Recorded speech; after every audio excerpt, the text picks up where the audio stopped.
back to Clarity Convos for Wedding Post Podcast. I'm your host, Aislinn, and today is part 3 of the quarterly planning series. If you missed part 1 and part 2 of the planning series, I highly recommend you go back because these kind of build on each other. In part 1, we were talking about facts of the quarter. In part 2, we were talking about feelings. And in part 3, we're going to be reflecting on systems and habits.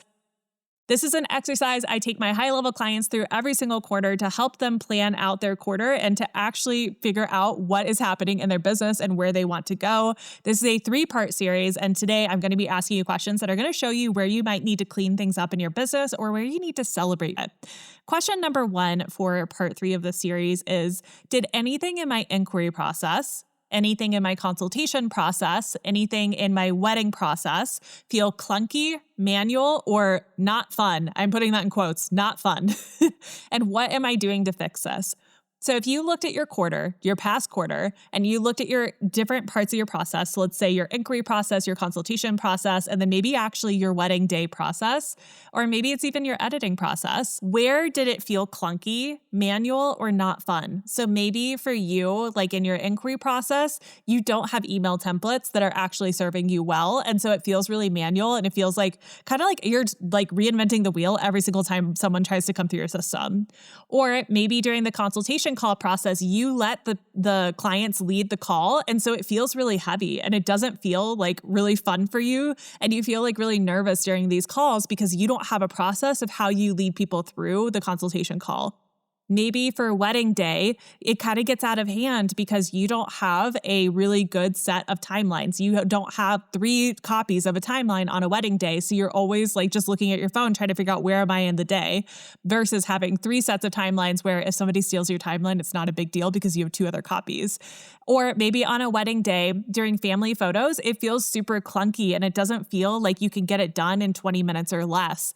I was able to do most family photos in 20 minutes or less because our process was super, super streamlined. And we made sure that we always had a point of contact of someone who knew all the people to go get the people. So I want you to ask yourself, is anything in my process, any little part of my process, does it feel clunky? Does it feel manual and I could actually streamline it? I could actually automate it? Or does it just feel not fun? Because truly, did we become photographers and become business owners in order to like not have fun in our business? I want you to ask yourself, what am I doing to fix these things? So if you like were listening to any of those examples and you're like, oh yeah, I need to fix that. What are you doing to fix it? What are you doing to fix it in this quarter? Not something that you're waiting until slow season or next year or 18 months. What are you doing to fix it? Okay, so the next question is going to be, what successes did I have over the last quarter? So I think it's really easy to kind of get lost in the things that didn't go well or get really lost in like just like the mundane day-to-day things that happen in business.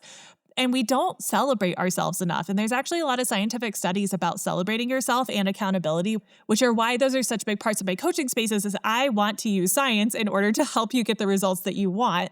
So when we celebrate ourselves, we are showing our brain what to look for. So what successes did you have over the last quarter? These can be financial successes. These can be things that you're proud of. It could be things that you showed up a certain way that you're really proud of or how you handled a certain thing. I want you to write down a list of things that were successful to you in the past quarter. All right, so the next question is, what were the key lessons learned in the past quarter? So maybe you had a string of consultation calls that didn't go well, and you're like, man, I don't know what's going on here.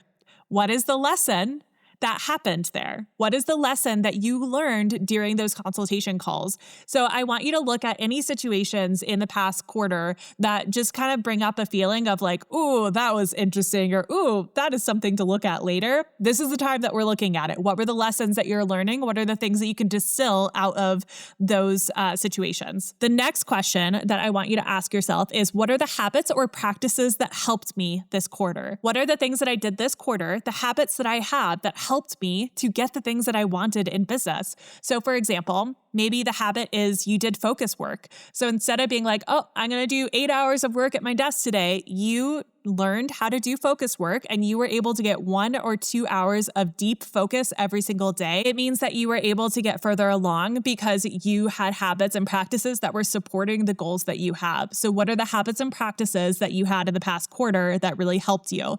And I want you to actually answer the flip side of that as well. What are the habits or practices that hindered me? Maybe it's scrolling. Maybe Maybe it's letting interruptions happen during work. Maybe it's the way that your calendar is set up so that you have a whole bunch of like context switching and task switching throughout the day. Maybe it's that you don't get enough sleep. Maybe it's that you are more in your Marco Polo with your friends than you are actually in your work and working on your business. So I want you to ask yourself, what habits and practices helped me, but then also what habits and practices hindered me? All right, the next question is, what forms or templates and practices supported my focus and my planning? So I want you to think about what were the things that helped me when it comes to forms and templates. So maybe it's email templates, maybe it's questionnaires that you send to your clients. What are the ones that helped you the most getting the things done that you wanted to get done? For example, you might have really good email templates for your wedding clients. These were able to help you have more time to do other things. So I want you to look kind of at your business and ask yourself, where are the things that I streamlined that really helped me and supported me in doing the things that I wanted to do? All right. And the next question is, what got in the way? Where are things manual in your business that need to not be manual? So for example, you might be keeping everything up in your head rather than in a Notion dashboard where it can remind you to reach out to that person again. It can remind you of all of the ideas you have for content that just like lived into your brain and now they live in a Notion dashboard. So what are the things that got in the way of you doing the things that you wanted to do? What are the things that need to get streamlined? What are the things that just like are not working in your business that need to get fixed?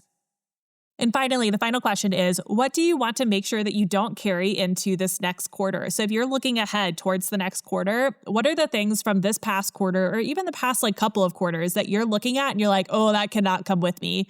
Maybe it's a practice, maybe it's a habit, maybe it's a template, maybe it's pricing, maybe it's offers, maybe it's a certain type of client that you're attracting, maybe it's the way you're showing up in consultation calls, whatever it is, what do you want to make sure that you do not carry into the next quarter? So now that we've reflected on what systems and habits were running the show in the last quarter, it's time to set your goals. So I want you to meet me in the finale of the quarterly planning series, and we're going to have the final set of questions that are going to help you set intentions and goals for this upcoming quarter. And if you are looking for more ways to feel grounded and in control of your mindset in your creative business, you need to be inside of Grounded. It is the perfect space for photographers and creatives who want to improve their mindset, elevate their self-talk and inner dialogue, feel more grounded and confident in their creative work.